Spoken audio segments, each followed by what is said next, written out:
क्या दुबई एक कंट्री है या फिर एक शहर है या फिर शायद स्टेट है? काफ़ी लोगों को पता ही नहीं कि दुबई स्टेट है, शहर है या देश है। और काफ़ी लोगों को तो यही पता कि यूएई क्या है। तो आज हम बेसिक्स को थोड़ा समझेंगे, यूएई के बारे में, दुबई के बारे में, और ये समझेंगे कि दुबई किस तरीके से इतना बूम कर पा रहा है, क्या उसका बैकग्राउंड है और किस तरीके से वो आगे ग्रो कर पा रहे हैं अपनी नेबरिंग कंट्रीज और सिटीज से। तो यूएई यानी यूनाइटेड अरब एमिरेट्स एक देश है जो गल्फ कंट्रीज के अंदर आता है, जिसको मीना एरिया भी बोलते हैं। तो यूएई देश के अंदर 7 शहर हैं जिनको हम एमिरेट्स बोलते हैं, उनमें से एक दुबई है। तो सातों के नाम अगर मैं आपको बताऊं तो सबसे पहले आ जाता है यूएई का कैपिटल। दुबई नहीं है, यूएई का कैपिटल है आबू धाबी। आबू धाबी भी एक एमिरेट है, उसी तरीके से दुबई एमिरेट है। तो यूएई का कैपिटल है आबू धाबी। उसके बाद आता है दुबई, उसके बाद आता है आपका शारजाह, उसके बाद आता है अजमान, फिर आता है उमल कुवैन, उसके बाद आता है रसल खेमा और एक है फुजैरा।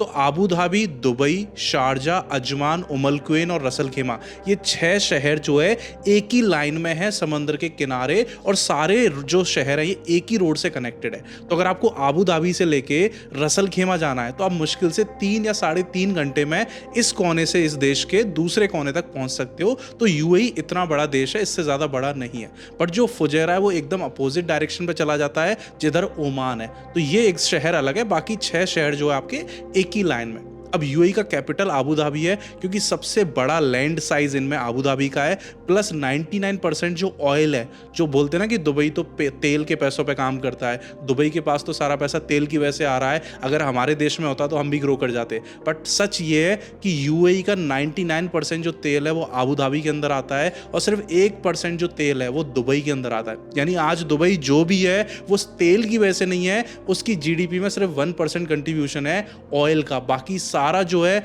अलग अलग बिजनेस की वजह से दुबई ग्रो कर रहा है। तो सेकंड पर आ जाता है आपका दुबई। अब दुबई की बात करें तो दुबई ने 2002 में ओपन कर दिया था कि फॉरेन इन्वेस्टर्स दुबई में आके अपनी प्रॉपर्टी परचेज कर सकते हैं और ये उसको फ्री होल्ड ओन कर सकते हैं। तो जब आपको किसी देश से ये इन्विटेशन आता है कि आप वहां जाके इन्वेस्ट कर सकते हो, प्रॉपर्टी ले सकते हो, तो जितने भी लोग बिजनेस कर रहे हैं, जितने भी लोग यहाँ जॉब कर रहे होते हैं, वो यहाँ पर अपना सेकेंड होम बनाना शुरू कर देते हैं। एंड दुबई आसपास के सभी सिटीज एंड कंट्रीज में पहली ऐसी जगह थी जहां पर लोग प्रॉपर्टी खरीद सकते थे। तो 2002 से लोग यहां आना शुरू हो गए, और जो लोग यहां जॉब या बिजनेस के लिए, ट्रेडिंग के लिए आते जाते रहते थे, उन्होंने यहां प्रॉपर्टीज परचेज करना शुरू कर दिया। तो वहां से इसका एक ग्राफ जो है इस तरीके से जाने लगा। एंड आज 2025 23 साल बाद दुबई इतना ग्रो कर चुका है कि पूरे वर्ल्ड से लोग यहाँ मूव कर रहे हैं और अपने लिए घर खरीद रहे हैं। तो सबसे पहला जो रीज़न था वो था ओपन हो जाना बाहर के लोगों के लिए, कि आप यहाँ आके लेके अपनी फैमिली को शिफ्ट कर सकते हो। तो ये बहुत बड़ी इंपॉर्टेंट रोल हो जाता है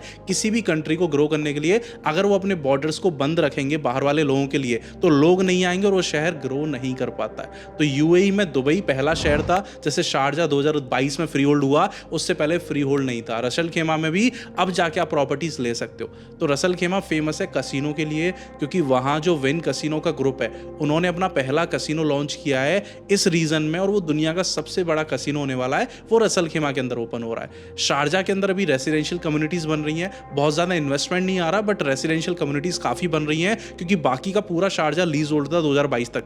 जैसे ही फ्री होल्ड हुआ, नई नई कम्युनिटीज बनने लगी, अच्छे अच्छे इंफ्रास्ट्रक्चर आने लगे, अच्छे साइज के टाउन हाउस, विला और अपार्टमेंट बनने लगे। तो अब लोग वहां जाके भी मूव इन कर रहे हैं, बट स्पेशली वो मूव कर रहे हैं जिनको खुद के लिए प्रॉपर्टी लेनी होती है।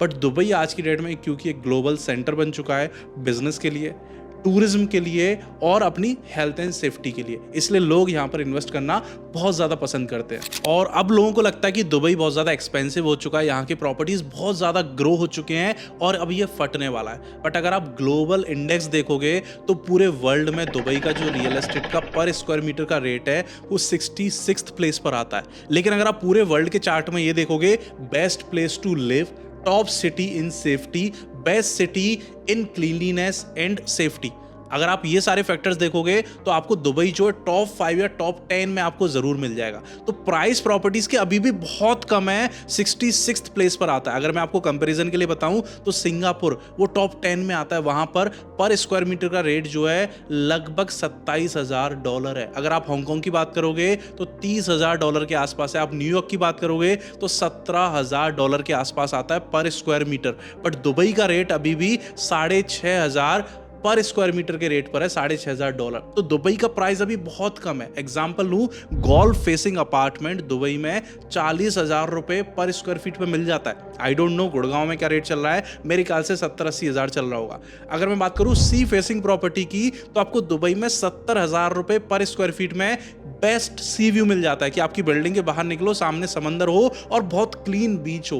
लेकिन सेम टाइप की प्रॉपर्टी अगर आप मुंबई में लेने जाओगे तो 2 लाख रुपए स्क्वायर फीट का रेट आता है। अगर मैं बात करूं डाउनटाउन बुर्ज खलीफा फेसिंग, जो पूरी दुनिया का सबसे बड़ा अट्रैक्शन है आज की डेट में, अगर आपको उसके सामने भी अपार्टमेंट लेना है ना, तो 70 से 80 हज़ार रुपए स्क्वायर फीट में आपको मिल जाएगा।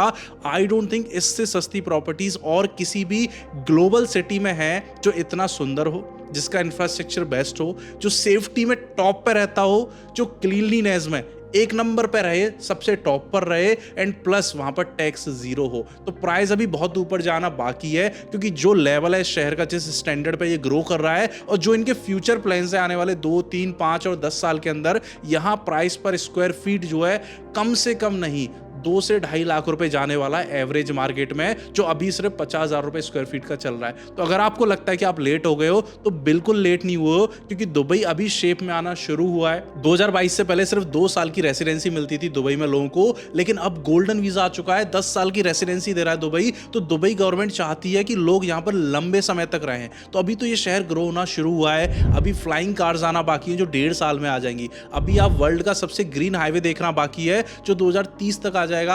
आप इलॉन मस्क के द्वारा एक प्रोजेक्ट बन रहा है जिसका नाम है दुबई लूप, वो अभी एक्चुअल में बनना बाकी है जो 2033 तक आ जाएगा। तो बहुत मेगा प्रोजेक्ट्स अभी दुबई में आने वाले हैं अगले 3 से 8 साल के अंदर, जो प्राइस पर स्क्वायर फीट को एकदम 3 से 4 गुना कर देंगे। तो अगर आप वेट कर रहे हो प्राइस के नीचे आने का, तो मैं सच बता रहा हूं, आप रिग्रेट करोगे आगे चल के कि क्यों हमने 2024 क्यों हमने 2025 में नहीं खरीदा, क्योंकि 2027 का मार्केट ऑलमोस्ट डबल होगा 2025 के मार्केट से। अगर कुछ होता भी है तो अगर पूरे वर्ल्ड में कोई क्राइसिस आता है, कोई मिसहैपनिंग हो जाती है, कुछ नेचुरल डिजास्टर आ जाता है, तो उससे इंपैक्ट देखने को आपको मिल सकता है 2, 4, 6 महीने का, बट वो पूरे वर्ल्ड में होगा, फिर वो दुबई में नहीं होगा। बट दुबई की इंटरनल बात करूं तो कोई भी ऐसा फैक्टर या सिम्टम नहीं दिख रहा है कि प्राइस अभी नीचे जाएंगे। अभी तो सोचो मेट्रो आना बाकी है। अगर आपके घर के साइड में या 1 किलोमीटर के रेडियस में मेट्रो स्टेशन आ जाए तो आपके प्रॉपर्टी के रेट क्या हो जाएंगे, आप खुद बताना, आप जिस भी शहर में रहते हो। तो दुबई के अंदर अभी 100 से ज्यादा मेट्रो स्टेशन आने वाले हैं अगले 10 साल के अंदर। तो जस्ट इमेजिन वो सारे 1 किलोमीटर के जो रेडियस हैं जिनमें मेट्रो स्टेशन आएगा, वहां क्या प्राइस जाएगा और क्या रेंट जाएगा। तो एग्जांपल आपको बता देता हूं, जब ये फ्री होल्ड हुआ था 2002-2003 में, पाम जुमेरा जो सबसे प्रीमियम जगह है, वहां लोगों ने विला 2.8 से 3 मिलियन दिरहम में खरीदे थे। 2.8 से 3 मिलियन दिरहम, जो उस टाइम पर शायद INR टू AED देखूंगा तो मेरे ख्याल से बहुत कम होगा, मुश्किल से 2.5-3 करोड़ रुपए में वहां लोगों ने विला खरीदे। आज 23 साल बाद वहां मिनिमम विला की जो प्राइस है वो 100 करोड़ रुपए है। सोच रहे हो, 3 करोड़ एंड 100 करोड़, ये मिनिमम बता रहा हूं। उसी पाम पर 1000 करोड़ के विला भी हैं। उसी पाम पर अंबानी, शाहरुख खान, प्रियंका चोपड़ा जैसे सेलिब्रिटीज ने 500 करोड़ से लेकर 1000 करोड़ तक के विलाज ले रखे हैं। तो जिन लोगों ने वहां इन्वेस्ट किया था वो अपनी वेल्थ को ऑलरेडी 40 से 50 गुना कर चुके हैं। एंड उसी तरीके से शहर अगले 15 साल में ग्रो करने वाला है। बहुत बड़े मेगा प्रोजेक्ट्स आने वाले हैं।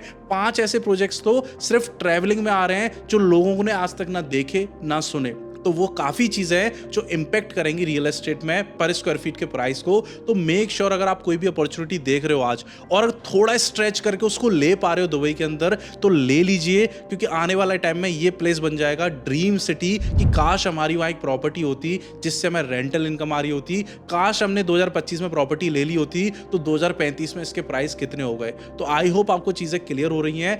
अगर नहीं है, कोई डाउट है, आपको नहीं समझ में आ रहा कहाँ इन्वेस्ट करें, आपका बजट प्रॉब्लम है, आपको लोकेशन समझ में नहीं आ रही है, तो नीचे आपको लिंक मिल जाएगा व्हाट्सएप और इंस्टा का, उससे मुझे कनेक्ट कर सकते हैं। आपको कॉलिंग नंबर भी मिल जाएगा। We will connect on a 1-on-1 call या फिर जूम कॉल कर लेंगे, जहां हम समझेंगे कि क्या फैक्ट्स हैं, क्यों आपको इन्वेस्ट करना चाहिए और क्या रिटर्न आप एक्सपेक्ट कर सकते हो अगर आप 3 साल के लिए इन्वेस्ट कर रहे हो, 5 साल के लिए कर रहे हो या 10 साल के लिए कर रहे हो। तो जल्दी से आप मुझे कनेक्ट करो। एंड अगर आप इस चैनल पर पहली बार आए हो तो सब्सक्राइब कर लो, क्योंकि दुबई और दुबई रियल एस्टेट से रिलेटेड आपको रेगुलर वीडियोस एंड अपडेट्स इस चैनल पर देखने को मिलती रहेंगी।